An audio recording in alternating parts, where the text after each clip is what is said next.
O presidente Michel Temer confirmou o projeto de lei que reajusta em pouco mais de 16% o salário dos ministros do Supremo Tribunal Federal. No mesmo dia, além do aumento concedido pelo presidente, o ministro Luiz Fux do Supremo revogou decisões liminares que concediam auxílio moradia a membros da magistratura. Em agosto, o presidente da Corte, Dias Toffoli, fez um acordo, entre aspas, com Temer para que fosse concedido esse reajuste. Em troca, o Supremo prometeu rever o auxílio moradia de R$ 4.377. De acordo com o ministro do Planejamento, Esteves Colnago, só para a União, o gasto extra ficará entre 1,4 bilhão e 1,6 bilhão, número próximo do estimado pelas consultorias de orçamento da Câmara dos Deputados e do Senado. O fato é que o aumento descabido é ruim para a imagem do Supremo Tribunal Federal e que esse reajuste gera um impacto nas contas públicas no momento de transição de governo. Carlos Andreasa.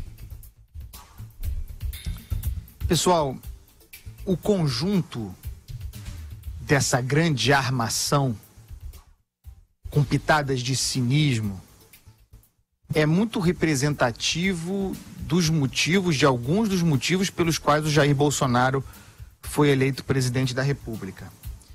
Vocês vejam o seguinte, o caso do auxílio moradia da magistratura. Auxílio moradia para quem tem residência onde vive e que recebia. O Luiz Fux estava sentado sobre essa liminar, portanto, o Estado brasileiro, a União, pagando esse benefício desde 2014. Isso de que se abriu mão assim de repente, num acordo chamado de político. Vejam o grau de desrespeito pelo dinheiro público.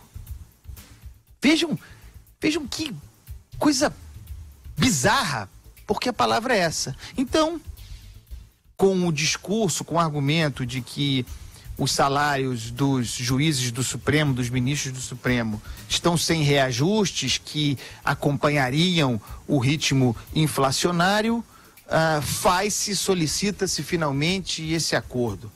Ainda há dúvida sobre o montante de impacto, porque isso terá efeito cascata. Pode não ter, poderia não ter, mas sempre teve, a história mostra isso. Os valores variam, a extensão do impacto. E é certo que a extinção do auxílio moradia, dessa modalidade vergonhosa, especialmente vergonhosa de auxílio moradia, minimiza um pouco o impacto, mas não é alguma coisa que se equilibre em termos de impacto na conta pública. Isso falando de número. Agora, do ponto de vista moral, ético, porque falamos do tratamento da coisa pública, esse acordo de gabinetes, então, senhor presidente, e é óbvio que o Temer assinaria, alguém tinha dúvida de que o Temer ia assinar esse aumento? Ele deixa de ser presidente em 1º de janeiro, passa a faixa para o Jair Bolsonaro. Ele vai estar sujeito a quem? Se não aos juízes. Ele vai estar sendo julgado por quem? Uma vez que se encaminha para se tornar réu ao fim do seu mandato. É claro que ele ia assinar. Então, o presidente do Supremo, que agora está fazendo o discurso, aliás, é uma característica. A Carmen Lúcia era maior representante de corporação da história. O CNJ parece que serve para isso, para a defesa dos privilégios corporativos. Ricardo Lewandowski, idem, e agora o senhor Toffoli, fazendo um discurso de sindicalista, resgatando a moral, os valores dos juízes. É um discurso absurdo. Mas aí está. O presidente é pressionado pelo presidente do Supremo para assinar aquilo que foi aprovado pelo Congresso, porque o Congresso é que autorizou. Começa no Congresso essa história, não nos esqueçamos disso. Todo mundo desmoralizado. O presidente autoriza com o argumento de que, então, o Luiz Fux, que estava sentado nessa gastança desde 2014, ia derrubar a liminar e acabar com o auxílio moradia. E assim fez. Simplesmente está resolvido. Aumenta-se os rendimentos dos ministros do Supremo. Chantagem, né? Uma negociação tosca. eu acabo com o auxílio moradia, mas a partir de 1º de janeiro, quando passa a vigorar o aumento, e assim continua a vida, fingindo que o efeito cascata não virá. Num país enrascado pelo crescimento do seu endividamento.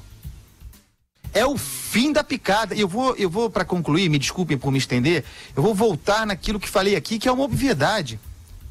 Esses senhores ministros do Supremo, mas servem para os ministros de outras cortes, são supostamente muito qualificados. Se eles querem ganhar como executivo ou como advogado de grande banca, larguem a toga e vão para a iniciativa privada fazer parecer.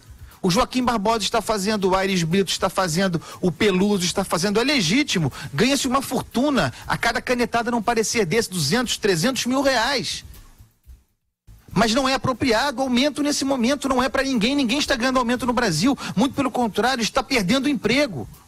Então é sim uma vergonha, é sim imoral.